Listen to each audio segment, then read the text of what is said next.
Welcome back to The Ladder. Recently, we heard from ASIC Commissioner John Price about the importance of reinforcing culture in a climate of low trust. I spoke earlier with Joydeep Hoare, Managing Principal at People and Culture Strategies, about his stance on how culture and trust affect long-term performance. I think corporate culture is obviously something that's attracted a lot of attention, a lot of publicity, particularly in light of things that have been discussed and traversed in the Royal Commission context. I think there is a need to focus on corporate culture, but the way in which that focus happens, I think, is just as important as the focus itself. The concern I see in working with organisations around culture on a daily basis is that at the moment it seems that every single issue that is arising within an organisation is being labelled or attributed as some kind of cultural problem or symptomatic of some poor culture. Now, it may well be the case that there is a broader cultural issue in organisations, whether that's in relation to how people are treated or in relation to compliance practices or other things that are part of their infrastructure. But not necessarily all things that go wrong reflect a poor culture. Sometimes they are isolated to individuals, sometimes they are isolated to departments. So there is a danger that corporate culture becomes the easy scapegoat or the easy catch-all for things that would ordinarily just be things that happen. Joydeep, perhaps we can talk a little bit more about the actual definition of good corporate culture, and perhaps you can go even further and provide us some examples of good corporate culture versus poor corporate culture. Well, I think there's no single definition of what good corporate culture is. Ultimately, an organisation is entitled to set its own vision and have its own values. When we're doing work with organisations around auditing their culture, for example, we start with looking at what their vision and values are and how well they articulate that vision and how well their values are consistent with that vision. And everything really flows from that. So when I talk about a good culture within an organisation, when we're working with organisations around building a good culture, we start with that vision and values piece. And then what we look at is what are the systems and structures that exist within that organisation to give effect to that particular vision and those values. And the final piece is very much the people piece, which is around capability and credibility. Do you have the right people to give effect and do justice to what your vision and values are, and are they credible? So it's more assessing what an organisation stands for in terms of its vision and values, rather than a single definition of what is a good corporate culture, because the reality is organisations across industry, across size, are all going to have a different look and feel in terms of what makes their culture good or otherwise.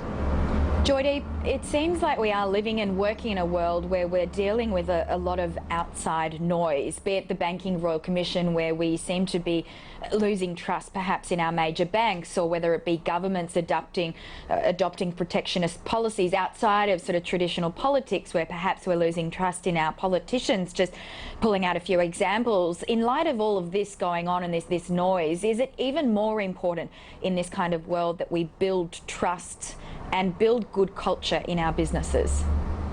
I think that organisations absolutely need to be aware of greater scrutiny. Sometimes that greater scrutiny or closer scrutiny will be in the best interest of the organisation. It will allow them to look into things and fix problems that exist.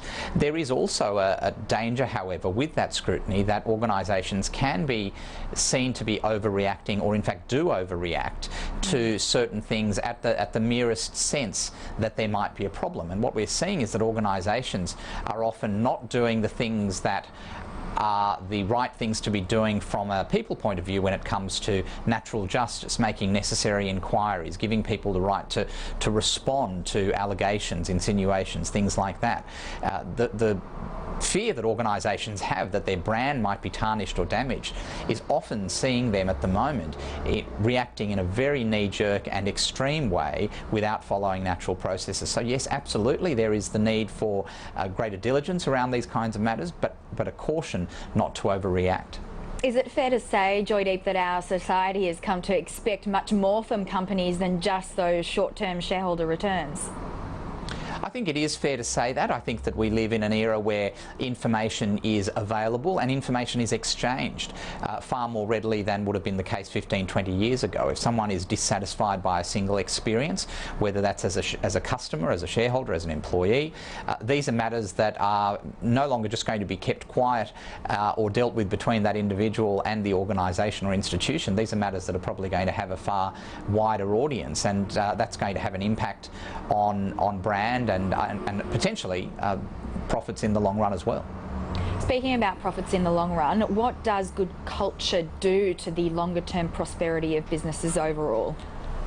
Well, I think so long as it's genuine and sustainable inquiries made into getting culture right and being clear about what good culture looks like within an organisation, that ultimately that will lead to a greater number of champions, both internally and externally, for a particular organisation. By internal champions, I'm of course talking about not just leadership but also employees. If you have a happy workforce who believe genuinely in the values of the organisation, believe that the culture that is created within that organisation is consistent with those values, they will be spruiking good news stories about that particular organisation. And from an external champion point of view, customers, those other stakeholders who interact with your organisation will also be making a positive contribution if they sense that you have held true to what you say you're going to do as an organisation. And the keeping of promises made is becoming increasingly important.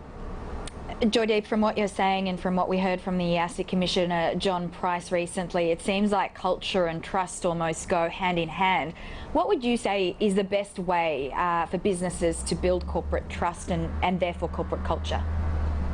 I think it's a reflection of the need to keep promises, and it's one thing if an organisation makes no promises and engages in certain conduct. I think that what we've seen though is where organisations have invested a lot through their marketing and their branding and their advertising to hold themselves out as having a number of principles and values and make these commitment statements. But the experience of some, and it may not even be many, is that they have not held true to those promises and those commitments in their day-to-day operations. And it's that hypocrisy or that sense that these values, these commitments are really just made for the purposes of lip service, but very disconnected from reality, that's going to be a surefire way to lose trust or compromise trust between an organisation and a stakeholder. Joydeep Hall, I think we'll leave it there, but it's been a pleasure. We really appreciate you joining us on the program today. Thank you so much. No problems. Thanks for having me. That's all we've got time for.